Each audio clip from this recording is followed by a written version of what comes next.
അധ്യാപകർക്ക് മാതൃകയായ നബി സല്ലല്ലാഹു അലൈഹി വസല്ലമ തങ്ങളുടെ ക്ലാസ് റൂം പഠിതാക്കളെ എല്ലാ അർത്ഥത്തിലും ഹഠാത് ആകർഷിക്കുന്ന, കാര്യങ്ങൾ ഗ്രഹിക്കാൻ പ്രചോദനം നൽകുന്ന ചേരുവകളുള്ള ക്ലാസ് റൂമാണ്. അതിൽ പാട്ടുണ്ട്, പ്രസംഗമുണ്ട്, വരയുണ്ട്, എല്ലാമുണ്ട്. ഒരു ദിവസം നബി സല്ലല്ലാഹു അലൈഹി വസല്ലമ തങ്ങൾ മണലിലൊരു ചിത്രം വരച്ചു. ഒരു ചതുരത്തിൻ്റെ നടുഭാഗത്തൊരു വര. ആ വര അപ്പുറത്തേക്കും ഇപ്പുറത്തേക്കും തള്ളി നിൽക്കുന്നുണ്ട്. രൂപപ്പെട്ട രണ്ട് കള്ളികൾക്കുള്ളിൽ കൊച്ചു കൊച്ചു വരകൾ വേറെയും വരച്ചു. ജിജ്ഞാസയോടുകൂടെ നോക്കി നിൽക്കുന്ന സ്വഹാബത്തിനോട് നബി സല്ലല്ലാഹു അലൈഹി വസല്ലം പറഞ്ഞു, ഈ ചതുരത്തിൻ്റെ നടുഭാഗത്തെ വര മനുഷ്യനെ പ്രതിനിധാനം ചെയ്യുന്നു. ഈ ചതുരമോ മനുഷ്യൻ്റെ പരിമിതമായ ആയുസ്സാണത്. ചതുരത്തേക്കാൾ അപ്പുറത്തേക്കും ഇപ്പുറത്തേക്കും തള്ളി നിൽക്കുന്ന രണ്ട് വരകളോ മനുഷ്യൻ്റെ ആയുസ്സിനെ മറികടക്കുന്ന ആഗ്രഹങ്ങളും ദുരാഗ്രഹങ്ങളും വ്യാമോഹങ്ങളുമാണ്.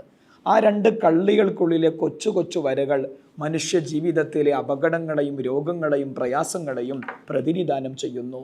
ഈ ലോകത്തെ മനുഷ്യൻ്റെ നശ്വര ജീവിതമാണ് ആ ചിത്രത്തിലൂടെ ബോധ്യപ്പെടുത്തി കൊടുത്തത്. എത്ര മനോഹരമായ ക്ലാസ് റൂമാണ്.